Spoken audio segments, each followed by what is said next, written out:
সংস্কার শব্দটা আসলে অনেক বিস্তৃত। মানে এখন এই সংস্কার শব্দটা এখন একটুখানি ইয়াও হয়ে গেছে, অনেকটা রেটোরিকও হয়ে গেছে। মানে এটা সবাই আসলে কতটুকু বলে আর কতটুকু বোঝে সেটা নিয়ে আমার একটু সন্দেহ আছে। সন্দেহ আছে এই জন্যই বললাম যে শিল্পকলার যে পরিবর্তন বা সংস্কারের কথাটা আপনি বললেন সেটা মূলত তার একদমই সর্বোচ্চ কর্মকর্তা যাকে নিয়োগ করা হয়েছে তিনি আমাদের সর্বজন শ্রদ্ধেয় একজন শিক্ষক। কিন্তু এই সর্বজন শ্রদ্ধেয় একজন শিক্ষককে নিযুক্ত করার পরে যখন এরকম একটা ঘটনা ঘটে যে শিল্পকলা থেকে সিনেমাকে বাদ দেওয়া হয়, তখন তো এই প্রশ্নটা জাগে আসলে সংস্কার বলতে আমরা কি বুঝি।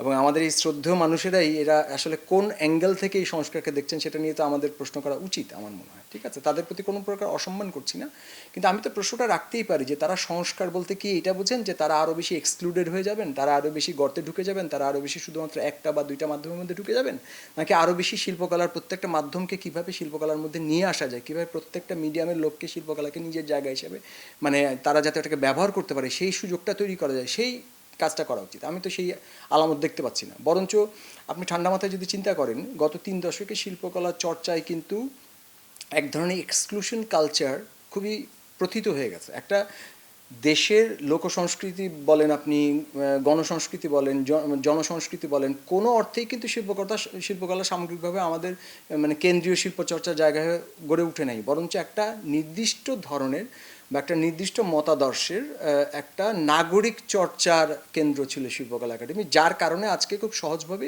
শিল্পকলা একাডেমি কিন্তু আক্রান্ত হচ্ছে। মানে শুধুমাত্র ঢাকায় না, সারা বাংলাদেশে বিভিন্নভাবে শিল্পকলা কেন আক্রান্ত হইলো, মানে একদম 6 তারিখেই শিল্পকলা কেন আক্রান্ত হলো, 5ই আগস্টের পরে 6 তারিখে বা 7 তারিখেই, মানে 6 তারিখেই বোধহয় আক্রান্ত হয়েছে শিল্পকলা একাডেমি।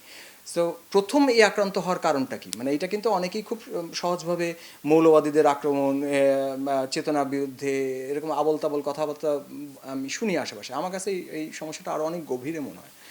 আমরা একটা দেশের বৃহত্তর জনগোষ্ঠীর কালচারকে অ্যাকোমোডেট করতে যে পারি নাই, এবং শিল্পকলা একাডেমি যে একটা বৃহত্তর জনগোষ্ঠীর কাছে ইনক্লুসিভ হয় নাই, সেইটার রেজাল্টের কারণে কিন্তু এই ঘটনাটা ঘটছে। আজকে যদি এইখানে সব ধর্মমত, সব পথের, সব মিডিয়ামের লোকজন যদি এটাকে ওন করতো, তাহলে কিন্তু শিল্পকলাকে বাঁচানোর জন্য কোনো মিলিটারি বা মানে তাবু দিয়ে মানে পাহারা দিতে হইতো না। ঠিক আছে, সো এই ব্যাপারগুলো, সংস্কার ব্যাপারগুলো আমার মনে হয় যে আমাদের যে জাতীয় সমস্যা, সংস্কারের কিন্তু একটা গুরুত্বপূর্ণ সমস্যা কিন্তু জাতীয় সমস্যা, সেটা আলামত আপনি শিল্পকলা একাডেমি দেখতে পাচ্ছেন। এটা কিন্তু শিল্পকলার কোনো বিচ্ছিন্ন সমস্যা না, এবং সেই জাতীয় সমস্যাটা কিন্তু এক ধরনের ওই যে তথাকথিত সেকুলারপন্থী বনাম মৌলবাদী, এই যে একটা বিভাজনের রাজনীতি, এই যে একটা অপরায়ণের রাজনীতি, এই অপরায়ণের রাজনীতির আমরা তো ফল প্রতিদিন ভোগ করতেছি।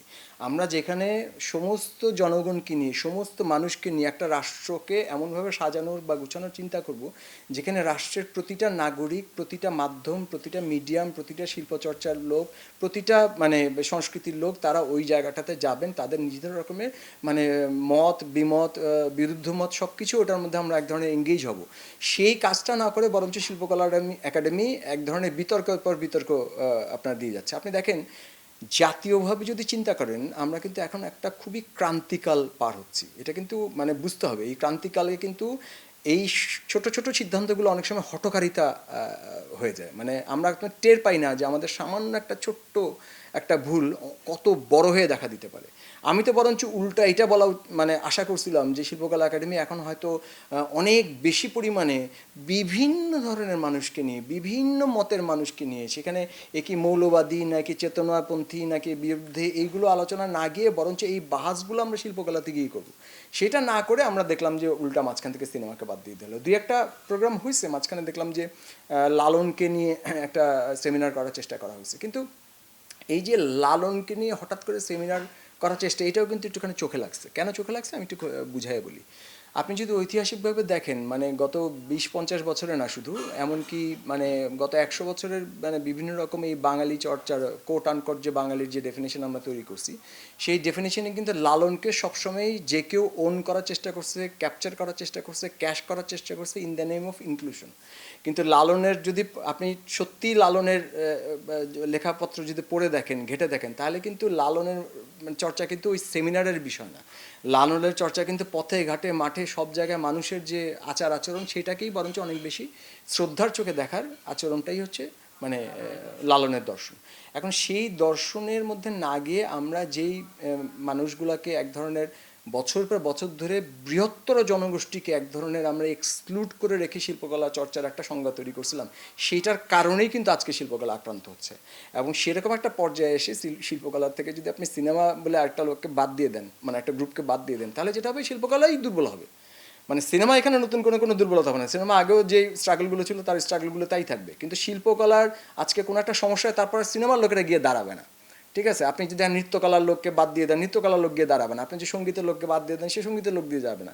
তার মানে এই যে একটা বিভাজন এবং এই যে এক্সক্লুশনের রাজনীতি, এইটাই বরঞ্চ খুবই বোকাভাবে আবার দেখলাম যে মানে মাঠে আসলো।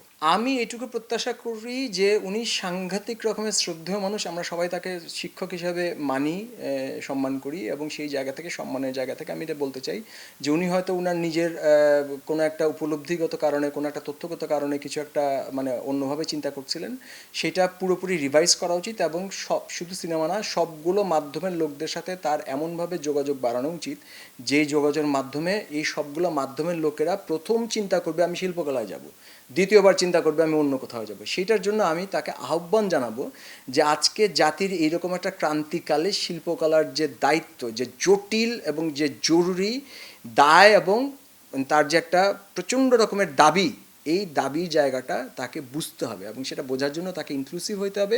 এমনকি কালকে যদি ধরেন আমার একদমই সম্পূর্ণ ভিন্ন মতের একটা লোক, সম্পূর্ণ ভিন্ন পন্থার একটা লোক যদি এসে ওখানে শিল্পকলায় কিছু অনুষ্ঠান করতে চায়, সেটাও আমার করতে দেওয়া উচিত। সেটাও আমার এইভাবেই করতে দেওয়া উচিত যাতে ওই শিল্পকলার প্রেমিসটাই আমাদের সমস্ত বাহাসের জায়গা হয়ে ওঠে। কারণ সাংস্কৃতিক বাহাসটা রিজলভ করতে পারছি না বলেই কিন্তু আমরা বারবার রাষ্ট্র গঠনে ফেল করছি। এই একটা জিনিস বুঝতে হবে। এবং এই রাষ্ট্র গঠনে ফেলিয়ার বলতে আমি শুধুমাত্র 2024 বা 1990 বা 1971-এর কথা বলছি না। আপনি যদি মানে গত 100-150 বছরের এই জনপদের ইতিহাস দেখেন, আমরা বারবার কিন্তু এই প্রশ্নটার কাছে ফেরত যাই, এবং বারবার কিন্তু এই প্রশ্নটা আমরা রিজলভ করতে পারি না বলেই বারবার নতুন আরেকটা যুদ্ধে নামি।